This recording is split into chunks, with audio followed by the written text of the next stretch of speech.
दोस्तों, आज की कहानी है। ननन जी, आपके पति ने आपको छोड़ दिया तो हम क्या करें? हमसे नहीं उठेगा आपका बोझ। दोस्तों, कहानी शुरू करने से पहले अगर आपने हमारे चैनल को अभी तक सब्सक्राइब नहीं किया हो तो कर लीजिए ताकि आपके पास पहुंचे हर नया वीडियो।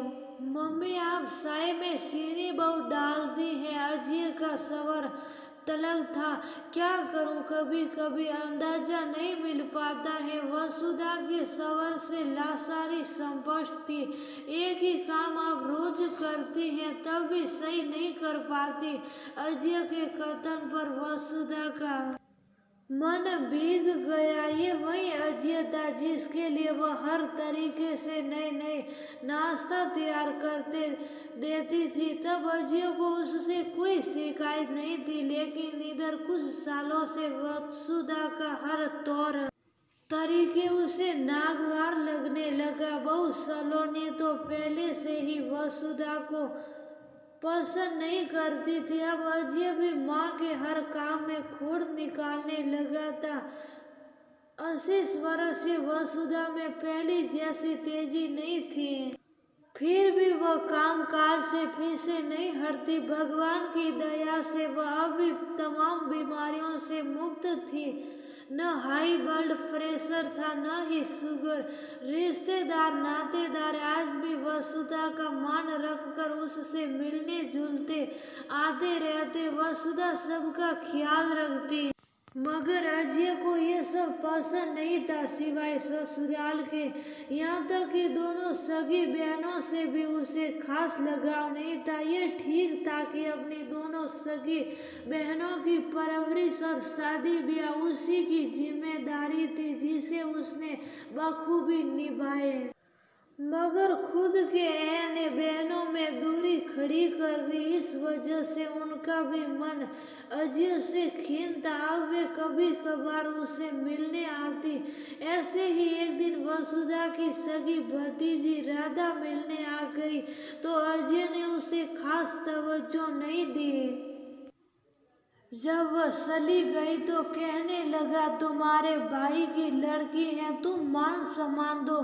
क्या तुम्हारी कुछ नहीं लगती? वसुधा से रहा न गया। मेरे लिए किसी ने कुछ नहीं किया, भूल गए। जब तुम्हारे पिता ने हम 4 लोगों को मंझधार में छोड़कर दूसरी शादी कर ली, तब इन्हीं भाइयों ने हमें सहारा दिया। वसुधा के पति धर्मवीर सरकारी स्कूल में मास्टर थे। अपनी से आधी उम्र की लड़की रचना को ट्यूशन पढ़ाते पढ़ाते इश्क कर बैठे। तब उनकी उम्र 35 साल की थी। वहीं रचना की 17 साल वह गर्भवती हुई। तब उसके माँ बाप ने साफ साफ कह दिया कि अब उसका इस घर से रिश्ता खत्म, उसी से शादी रचाकर जिंदगी गुजारे। रचना बेहद खूबसूरत थी। धर्मवीर भी उसे छोड़ना नहीं चाहते थे। अंतत लोग लाश के भय से नौकरी से इस्तीफा लेकर मुंबई भाग गए। वसुधा के सामने रोजी रोटी की समस्या आ गई। तब उसके दोनों भाइयों ने उसे अपने घर में पनाह दी। अजय 8वीं में पढ़ रहा था। वसुधा की भाभियां इस बोझ को उठाने के लिए तैयार नहीं थी। वह नाक वो सिकोड़ती रहती, मगर भाइयों के आगे उनकी एक न चली। बाद में अजय को एक ससुरे भाई ने सरकारी विभाग में चपरासी की नौकरी लगवा दी। बाद में प्रमोशन पाकर वह सम्मानित पद पर पहुंच गया। रुपये पैसों की कोई कमी नहीं थी अजय के पास। सूस में अहंकार आ गया। उस पर अपने बुरे दिनों का ख्याल, जब रिश्तेदारों की उपेक्षा और तिरस्कार का शिकार हुआ था। वक्त वक्त की बात थी। आज वह हर तरीके से सफल था, मगर मन की तीव्रता नहीं गई जिसे अपने पिता से शिकायत होनी चाहिए। वह रिश्तेदारों से चिढ़ा हुआ था। इनकाम पाकर वसुधा राधा से कहने लगी, अजय कहता है कि मेरा सब अंग ठीक से काम कर रहा है, मैं क्यों मरूंगी। उनके कंठ रुध गए। भला कोई अपने माँ से ऐसे कहता है? कैसा बेटा है जो माँ की मौत का इंतजार कर रहा है। राधा को हार्दिक कष्ट हुआ। उसे बुआ से लगाव था। पिता और सासा के जाने के बाद सबसे करीबी बुआ ही थी। वह जब भी उनसे मिलती तो उसमें उसे पापा का अक्स नजर आता। कहती थी कि बुआ ही बसी है, बाकी तो एक एक कर चले गए। ये बुआ से उसकी आखिरी मुलाकात थी। 2 महीने बाद खबर आई कि बुआ का एकाएक ब्लड प्रेशर बढ़ गया और वे चल बसी। बुआ की तबीयत अंदर से नासाज हो गई, मगर उन्होंने कभी नहीं कहा होगा कि वे असहज महसूस कर रही है। जानती होगी कि कोई नहीं चाहता कि वे अब जिंदा रहे। बेटियों का अपना परिवार और बंदिशें हैं, साने और निभाने में फर्क होता है। ये बात बुआ जी बखूबी जान चुकी थी।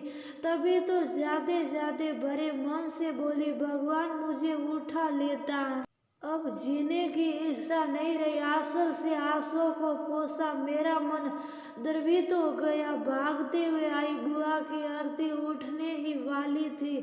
थोड़ी देर बाद उनकी दोनों बेटियां भी आ गई। मैंने बुआ के चेहरे को देखा, उसमें परम संतोष का भाव नजर आया, मानो परमानंद में विलीन होने जा रही हो। सच, मौत से बढ़कर कोई आनंद नहीं होता।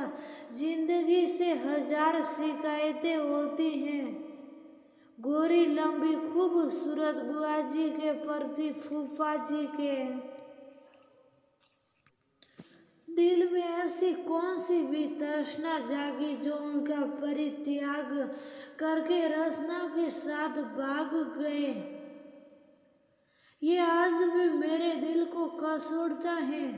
तब मैं काफी छोटी थी और ना समझ भी, मगर आज जब बुआ के चेहरे पर मुस्कुराहट के भाव देखे तो मैं भी खुद को रोक न सकी।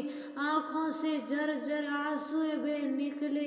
वह खुशी और उनसे बिछड़ने दोनों के थे। खुशी इस बात की थी कि वह उस बेगाने दुनिया से बहुत दूर जा रही थी, जहाँ समय के साथ खून के रिश्तों का भी रंग फीका पड़ने लगता है। बिछड़ने का इसलिए कि अब रिश्ते का वो साव नहीं मिलेगा जो मेरे पापा का एहसास दिलाती थी।